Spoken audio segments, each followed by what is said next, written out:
A lot of people pay their respects and some would say pay lip service to Dr. King, but he made a lot of difficult choices during his life, and including acts of civil disobedience, and he had a vision of the role of nonviolent action, and I'm wondering if you think that that vision of his still has a place in society today. Nonviolent action, I think, is really crucial because it's about not only nonviolence, but about action. And so much of what we have now is passivity that has to be disrupted with what Gandhi referred to as satyagraha, what King called soul force. And it doesn't work out in the abstract.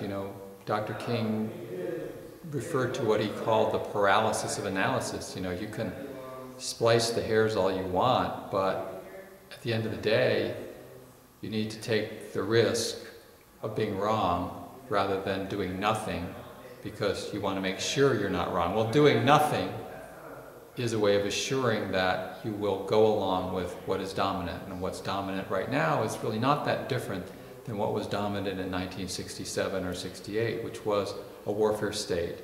And if nonviolence is going to have a profound meaning, then it's about organizing to challenge through nonviolent direct action what King called at one point marvelous new militancy of nonviolence, to challenge an edifice and a power structure that is fundamentally built on violence, a faith in the profound, huge violence of the Pentagon, a tacit but real faith in the efficacy of Uncle Sam utilizing violence, whether in Afghanistan or anywhere else.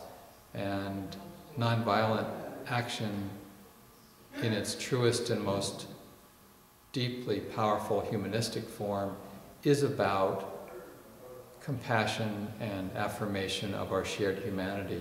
That's why, for instance, I think there's a tremendous place for nonviolent action in the battle now over immigration rights and immigration reform, because it's sort of decoding a lot of the discourse is, are we all part of one humanity or not?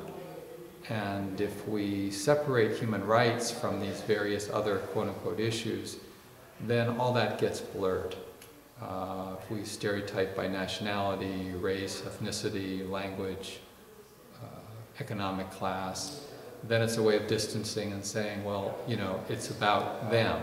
As soon as it becomes about them rather than about us, in terms of a shared human rights that we all need to struggle for, then the objectification kicks in, and pretty soon it's somebody else's problem, whether that's overt or tacit.